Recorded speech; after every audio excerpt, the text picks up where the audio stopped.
Sri J.P. Nada, Minister for Health and Family Welfare and Chairman of Indian Red Cross Society and St. John Ambulance, India. Distinguished governors and lieutenant governors present here.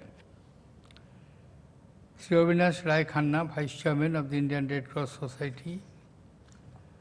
Dr. Bir Bahadur, Joint Secretary, Indian Red Cross Society and St. John Ambulance. Sri S.C. Goel, Vice Chairman, St. John Ambulance. Members of the Indian Red Cross Society and Managing Body and St. John's National Council, awardees, delegates, ladies and gentlemen. I have immense pleasure in welcoming you to this annual general meeting of Indian Red Cross Society and St. John Ambulance, India. I join the distinguished speakers who spoke before me in condoling the sad demise of Dr. S.P. Agarwal, former Secretary General of the Indian Red Cross Society and St. John Ambulance, India. Both these organizations and the people that he has served will long remember him for his contribution. Honorable members, distinguished guests, ladies and gentlemen, I would also like to congratulate the winners of the awards conferred today.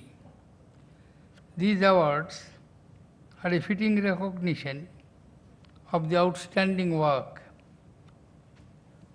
of individuals and organizations in relief and rescue, promoting health, providing care to the vulnerable, and advancing these objectives by educating communities. Chairman of the Indian Red Cross Society and St. John Ambulance, Honorable Sri J.P. Nada has presented a very comprehensive annual report. What stands out is the dedication and the commitment of the workers of both these organizations, Indian Red Cross and St. John Ambulance. There have been several commendable initiatives taking their ongoing programs to new levels of service and success. In many challenging situations, their timely assistance has robustly supplemented the efforts of the government.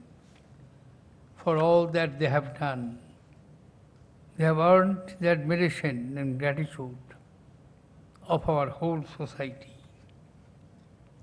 Ladies and gentlemen, we live in an age when so-called man-made disasters are the order of the day. The work of the Red Cross in risk reduction, capacity building, humanitarian, logistics, development work, disaster and crisis management has been invaluable in providing relief and succor across the world. Migration, whether internal or across borders, is always a cause of concern.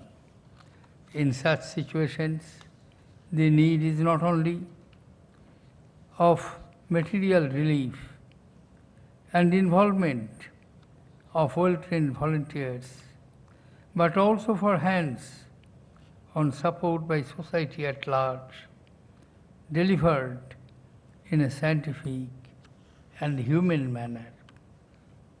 In our country, especially where economic, educational, and social diversities often present difficulties in implementation of the national development programs. The involvement of the volunteers and the voluntary organizations in addressing these problems is very helpful indeed. Therefore, I am happy that the cadre of the first medical responders created by the Red Cross at community level is now available in 18 states.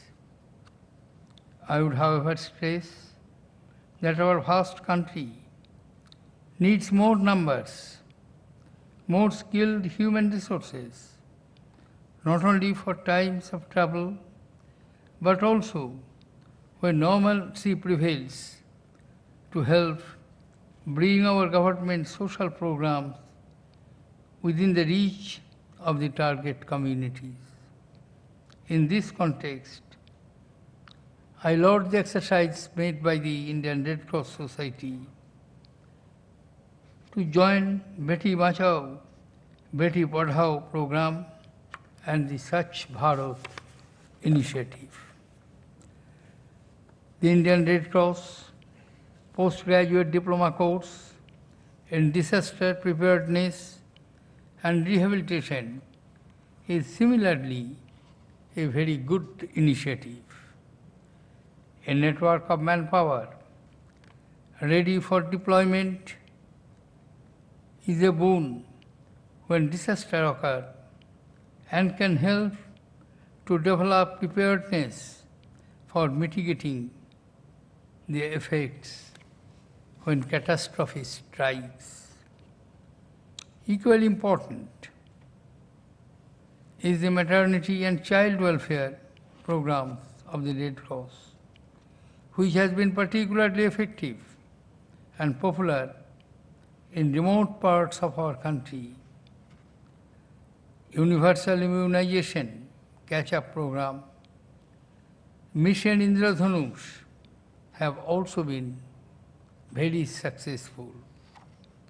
I would like to see these programs being constantly reviewed and updated to preserve their relevance and efficiency. I would also encourage involvement of the younger generations in programs for small children and the aged, with greater numbers of students joining the Indian Red Cross and St. John Ambulance. A key aspect of their overall educations will be achieved. Capacity development at school level should inculcate at a tender age the values of selfless service to society. These values should make our children sensitive and alert to social ills so that they can focus on these in a positive way and contribute to the development of innovative solutions. I am happy to learn that both the organizations, Indian Red Cross Society as well as St. John Ambulance India, are financially sound. Nevertheless, I would emphasize the need for corporate and philanthropic organizations to lend their support at all levels. With regard to the new projects that have been mentioned, I am delighted to note that over the last 2 years, the Indian Red Cross Society and St. John Ambulance have trained almost 7.5 lakh volunteers in first aid. I am also glad to learn that they now have the plans to create a world-class center of excellence at first aid near Delhi. In the meanwhile, I am told 2500 brigade divisions of St. John Ambulance continue to attend the casualties and save lives on a daily basis. Their presence at religious congregations, celebrations of the national days, and rallies are examples of the wide scope of their hard work. For all their efforts, I thank the Indian Red Cross and St. John Ambulance India for their work and vision for instituting the awards conferred today, for their contribution to humanitarian work in our country. I commend the Red Cross for its wide network of blood banks, including the Model Blood Bank in the national headquarters. They have successfully been promoting voluntary blood donation across our nation. I also welcome their initiative of paying special attention to the training and enrollment of the future generations of volunteer members and their efforts to ensure at least one trained first aider in every family. Distinguished guests, honorable members, ladies and gentlemen, last but not the least, I would also like to recognize thousands of unsung heroes who have not received any award, but whose invaluable work and commitment have been vital, saving lives and helping the needy all over India. They are the ones who at the grassroots make it possible to realize the many lofty achievements of these organizations.